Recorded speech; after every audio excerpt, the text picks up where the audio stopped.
Okay, Hawksby and Jacobs are back from 1 o'clock and we'll bring you the regular Friday feature clips of the week. I had a couple of pints with Paul yesterday after the game. He was in great form. Oh, was he? Great form. He's been a few years now, hasn't he, Paul? Yeah. Paul and Andy. Yeah. Boys were in great form, so as I said, a couple of beers with the lads after the game. Yesterday they brought you the show live from the talkSPORT trophy. Former England striker Dean Ashton joined them to give his thoughts on Ben White turning his back on his country.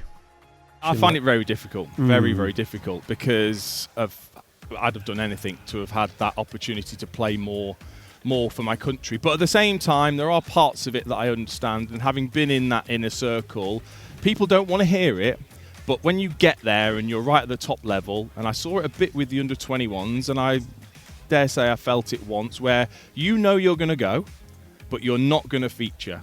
You pretty much know that because of the manager and who he likes. So you get in a position where players think, I don't want to go and stay in a hotel and just train and sit on the bench when I could go on holiday with my family. But this is how some players do feel, because it's a dream, but it's also a job, and people don't want to hear that. But that is the reality sometimes as well. Well, you think, Ray, that's fair. I think Dean's fair on that. But look, what he's done at Arsenal has been brilliant, Ben White. Fantastic. Great signing. And he probably doesn't want to risk losing that. I think the World Cup really shocked him a little bit, because there was an opportunity where he probably could have been substituted and come on. Yeah.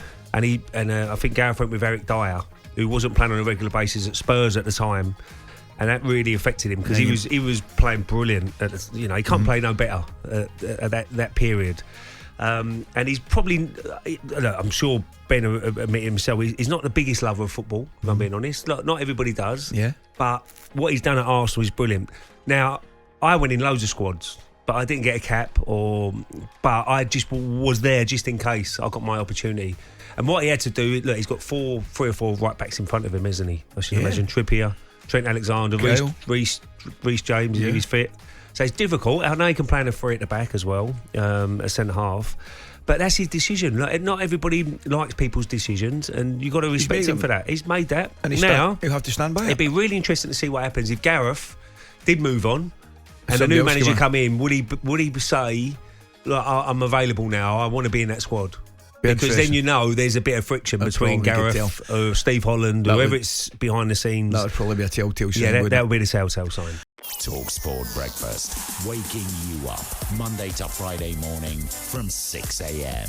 on AM, on DAB, via the talkSPORT app and on your smart speaker. talkSPORT.